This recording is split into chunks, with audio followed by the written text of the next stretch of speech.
Welcome, ladies and gentlemen. I'm Frank. I'm sitting here with Jonnie Hurn, producer and one of the main actors of the film Monkeys. Jonnie, could you introduce yourself and tell a little bit about yourself? Okay, I'm from England, but I live in France. I'm a producer, actor and screenwriter, producing films however possible, which in England is almost impossible unless you have an enormous amount of money or you have a lot of really good friends. And we've chosen the lot of really good friends route, and we got together and make films, and that's what we've been doing for the last few years. And Monkeys has been recently came out. Is this your latest movie? It isn't actually. After we made Monkeys, a few months later, we made another film called Black Smoke Rising, which is having its world premiere in September this month, just after Buttfest. And then we're just about to start shooting another one as well. So we're kind of continually making films, but Monkeys was the first one of a new idea.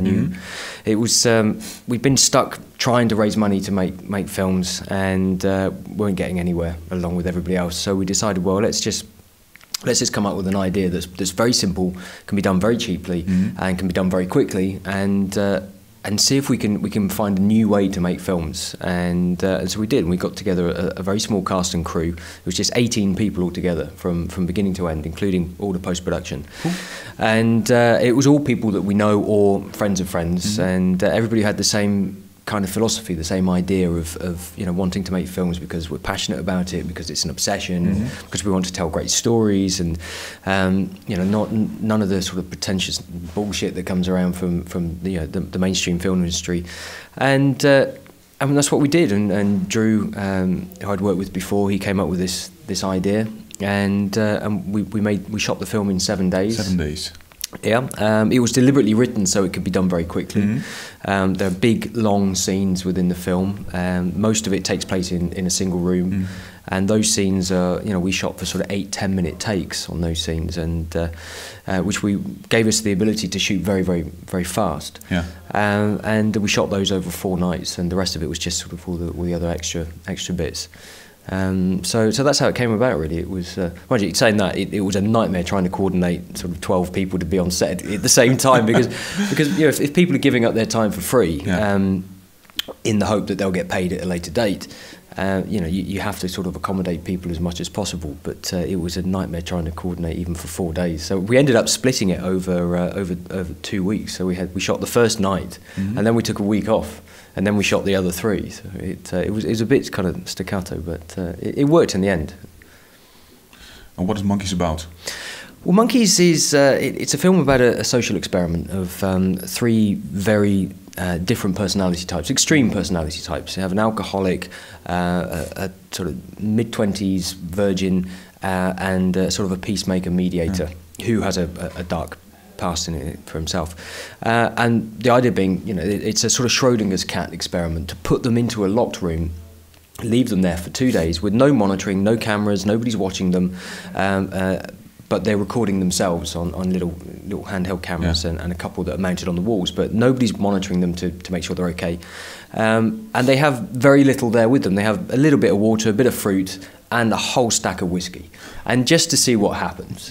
And of course, inevitably, what happens is there's utter chaos, and so that's the idea of the Schrodinger's cat thing. If you bury a cat in a box and leave it for a week, chances are the cat's going to die, but you don't know for certain until you open the box. And so it's the point of opening the box where you're 100% certain that the cat's died. Up until that point, anything could have happened, and that's the idea behind the film. So, which is why we start with the ending of the film, which is why we start with the opening of the box. So you see what has happened, and then the rest of the film is how on earth you get these 3 people to that very extreme point. And you're one of the main actors and the producer in the movie. Yeah. Wasn't it hard for you to fit in those 2 roles? A lot of I had done it before on another film, so I kind of used to it. But a lot of my production work was done in the preparation for it, so I wasn't producing while I was on set. And we had James, who plays one of the scientists in the film. he was one of the other producers as well. It was three of us. It was Drew, the writer-director, James Fisher, actor and producer, and myself. And James was the on-set producer because he wasn't in the scenes in the room. So he could be the producer on set during those scenes, and then for the other scenes, I was the producer on set because he was doing his parts. So we managed to split it that way. So it was fine. I wouldn't have been able to have done it any other way. I had to just throw myself so much into the character because otherwise it just wouldn't work. It was. And what kind of character did you play? Who were you? It's a character called Doogie, who's from Dundee in Scotland, and the three main characters are based on people that we know. But we had to change them enough so we couldn't get into trouble.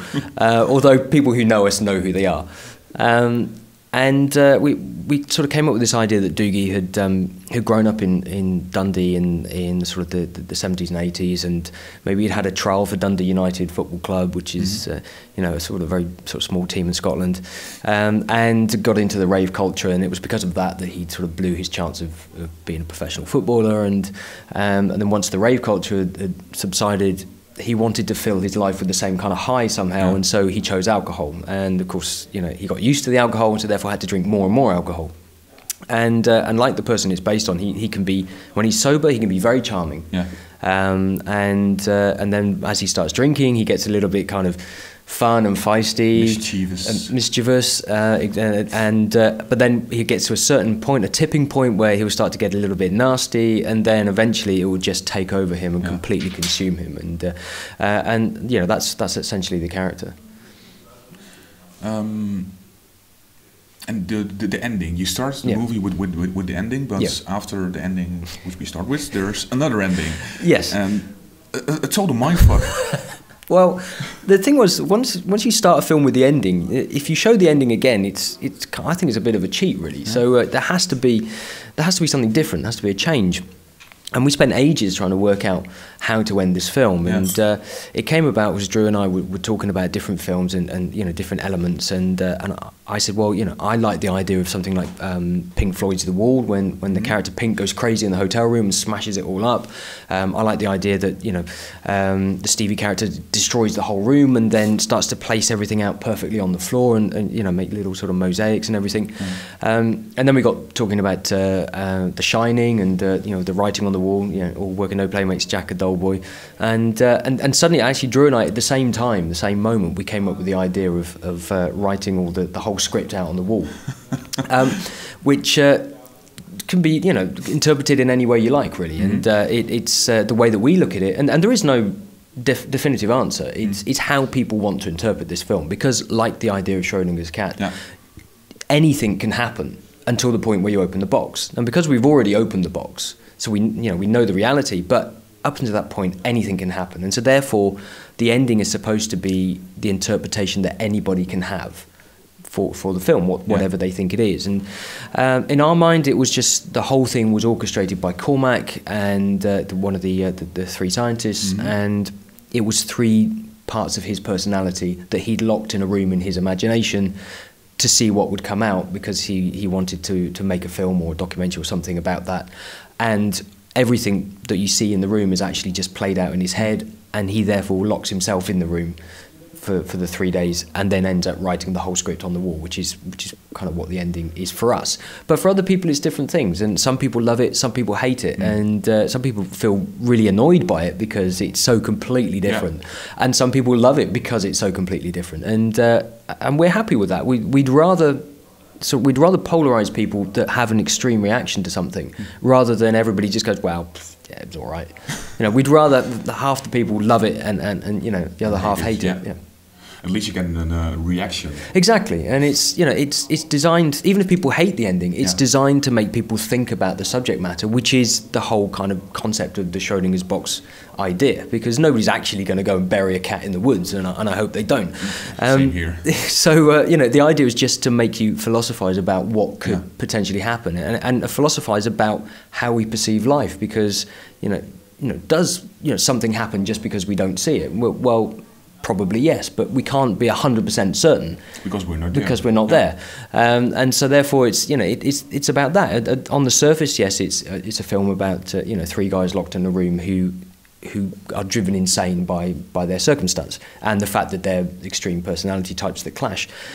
But on another level, it is about, you know, about life, and it's about how we perceive life and how we perceive other people, and you know, how we react to situations, and how we view the world. And so, you know, it has a lot of layers, and that's, you know, that's what kind of interested us about it, really.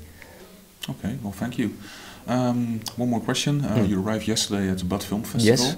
How do you think? How do you like it so far? I think it's fantastic.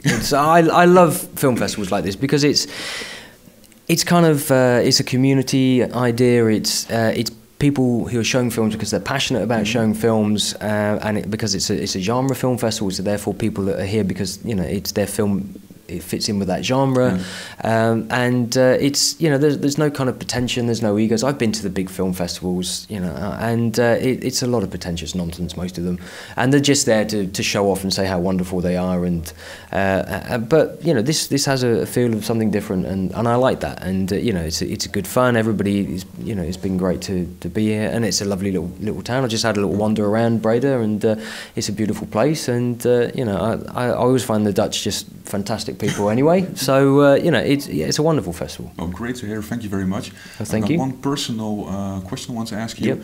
Could you sign this interview off in the Doogie character? And the Doogie character, all right. Well, Doogie's from Scotland, and he's a little bit crazy, right? So I'm gonna have to. Well, I mean, you're supposed to be drinking. I suppose if I can pretend that this is a glass of scotch, then I'll get myself ready for it. Right, I'm just about ready to do that. What do you want me to do, right? You want me to say goodbye to that? Yeah. You want, all right, you fuckers, you watch this film, right? Because Monkeys is fantastic.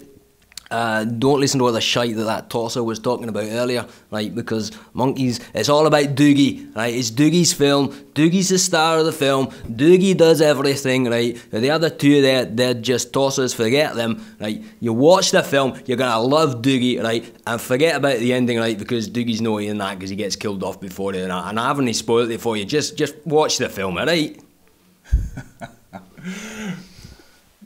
Thank you very much. Thank you, my pleasure.